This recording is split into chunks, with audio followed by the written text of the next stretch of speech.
بهای من مده از این لباسم، ز جا و منزل و خان و پلاسم. مرا با پول زر مشناس ای دوست، که من اوضاع روی خود شناسم. در نهان ما یک زمان ملک و دیاری داشتیم، دهی زیبا منظر و زیبا بهاری داشتیم. برای سیر گلشن و وادی کوهساری وطن، مهر و شفقت در دل و در پا مداری داشتیم. از ابد فوتیدگان تا انتهای عصر 20 قبر گنبد گشته و چندین مزار داشتیم. سود کی بخشد تو را جاوید نماند پس از این، حرمت در بین آن خویش و تبار داشتیم. نمانده است مهر در دنیا عزیزان، بلند شد قدر پول از قدر انسان. همه چیز را همه یابیم زی بازار، ولیکن مهر نایاب است عزیزان. عزیزان مهر در دنیا نمانده است، چرا در زندگی معنا نمانده است.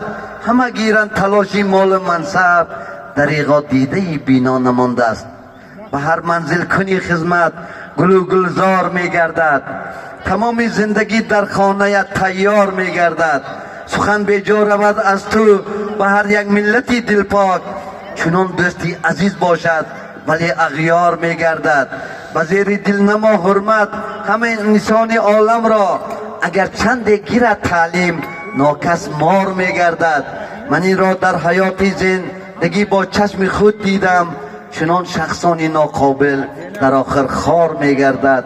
به هر جا میروی یک مقصدی را میکنی پیشه، زی رفتاری نکوی تو خلاق یار میگردد.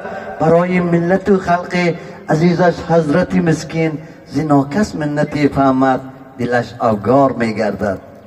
جان که رفت از جسم من جانان دیگر در کار نیست، صبر و طاقت کن دیگر داد و فغان در کار نیست.